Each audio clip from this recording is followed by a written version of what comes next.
వచ్చారో లేదా ఇష్యూ చేద్దామన్న విధానం వల్ల వచ్చారేమో తెలియదు, కానీ మొత్తానికైతే ఆయన రావటం, ఆయన బూత్ మాట మాట్లాడటం, దానికి సంబంధించి నన్ను ఇలా కర్రలతో కొట్టేయడానికి వచ్చారు. ఆ రాడ్లు పెద్ద పెద్ద రాడ్లు అంటే అక్కడ ఒక్క రాడ్ కూడా లేదు, మరి ఒక్క కర్ర లేదు, పెద్ద పెద్ద రాడ్లతో వచ్చేసారు. మా ఇళ్ళేమో తగలు పెట్టేస్తున్నారు.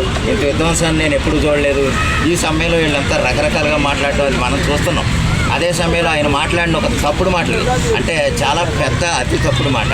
ఆ తప్పుడు మాటగా ఆయన అరెస్ట్ కాబట్టడం, 14 రోజులు రిమాండ్ విధించడం మనం చూసాం. ఇదంతా లెక్కేస్తే ఏంటంటే దానికి సంబంధించి అంటే కొంతమంది ఏదో ఆయన పరామర్శించేసి వచ్చేయడానికి, మరి నిజమైన అంటే అటు కాపు నాయకుడు, అంటే కాపులను ఎంత ఉద్ధరించేసిన నాయకుడు అంబటి రాంబాబు గారు, మనకు అందరికీ తెలుసో లేదో, ఆయన ఎంత ఉద్ధరించేసాడో అందరికీ తెలుసు. అలాగే బీసీ నేత అంటే మన ఎవరు జోగి రమేష్ గారు, బీసీలను ఎంత ఉద్ధరించేసాడో కూడా జనాలు తెలుసు. వాళ్ళు ఇంట్లో ఉండి పడుకోవడానికన్నా ఖాళీ ఉందో లేదో, కానీ జనాలను ఉద్ధరించేసినట్టుగాను కాపులాళ్ళకి సహకరించేయాలి, లేకపోతే బీసీలు సహకరించాలి అన్నట్టుగా వీళ్ళు మాట్లాడటం చాలా హాస్యాస్పదంగా ఉంది. అది పక్కనలోకి వెళ్తే మళ్ళీ ఎంతో ఉద్ధరించేసినటువంటి అంబటి రాంబాబు గారిని మళ్ళీ పలకరించడానికి లేదా పరామర్శించడానికి జగన్మోహన్ రెడ్డి గారు రావడం అనేది ఇదొక స్కెచ్. మళ్ళీ మామూలుగా ఏంటంటే అది ఎంతవరకు పలకరించడం వల్ల దేనివల్ల ఉపయోగం అనేది అంటే రాష్ట్రంలో వరుసగా ఏ విధంగా విద్వేషాలు రెచ్చగొట్టడానికి చేస్తున్నారో, కులాలు మతాలు, ఒకడేం బీసీలు అంటాడు, ఒకడేం కాపులు అంటాడు, రకరకాల కారణాలు పైకి లేవబెట్టి వాళ్ళ మధ్య ఏమన్నా చిచ్చు పెట్టాలన్న ఉద్దేశంతో వాళ్ళు ముందుకెళ్తున్నారేమో మనకు తెలియదు. కానీ ఓవరాల్గా అయితే ఒక పెద్ద స్కెచ్ మీదే ఒక ఆంధ్ర రాష్ట్రంలో అంటే నాకు అనిపించేది ఏంటంటేనండి, ఇక్కడ వాళ్ళు పెట్టుబడులు విపరీతంగా తీసుకొస్తున్నారు ఈ మధ్య.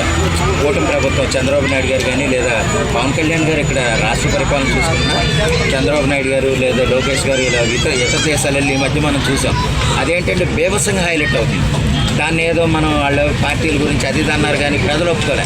ఇంకా దేనికంటే ఇటువంటి డ్రామాలు మొదలెట్టారు. ఇటువంటి డ్రామాలు మొదలెట్టి ఒకవేళ ఏమన్నా రాష్ట్రంలో అలజడులు కానీ లేదా ఇటువంటి విద్వేషాలు ఏమన్నా రెచ్చగొడితే కనుక వాళ్ళు పెట్టుబడులు పెట్టేవాళ్ళు ఏమన్నా భయపడతారన్న ఉద్దేశంతో వాళ్ళు ఇటువంటి చర్యలు ఏమన్నా చేపడుతున్నారో లేదన్నది మనకు తెలియదు. కానీ ఓవరాల్గా అయితే సామాన్య మానవుడు అనుకునే మాట అవుతుంది.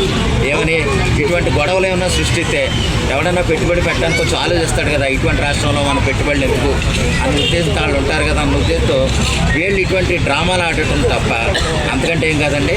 అవసరమైతే వీళ్ళు కుళ్ళు కొద్దీ వాళ్ళు మిగిలిన నాయకులకు కూడా అంటే పెట్టుబడి పెట్టే సంస్థలు కూడా వీళ్ళు లెటర్లు పెట్టేసి ఉంటారు, వద్దు మా రాష్ట్రంలో మీరు పెట్టుబడి పెట్టద్దు. ఎందుకంటే గతంలో ఉన్న వాళ్ళే తరివేసిన విధానాలు వెళ్ళాయి. సొంతంగా వీళ్ళు ఒక సంస్థను కానీ ఒక కంపెనీలు కానీ తెచ్చిన విధానాలు ఎప్పుడూ లేవు. అదే విధానంలో వీళ్ళు అటువంటి అలజడులు ఏమన్నా సృష్టించి పెట్టుబడి వాళ్ళని వెనక తెరవేయడం కానీ రాకుండా చేయడం కానీ చేసే ఉద్దేశం ఒకటి. నెక్స్ట్ ఏంటంటే జగన్మోహన్ రెడ్డి గారు కూడా ఈ మధ్య కొంచెం ఎక్కువగా ఇన్వాల్వ్ అయి చేస్తున్నారు.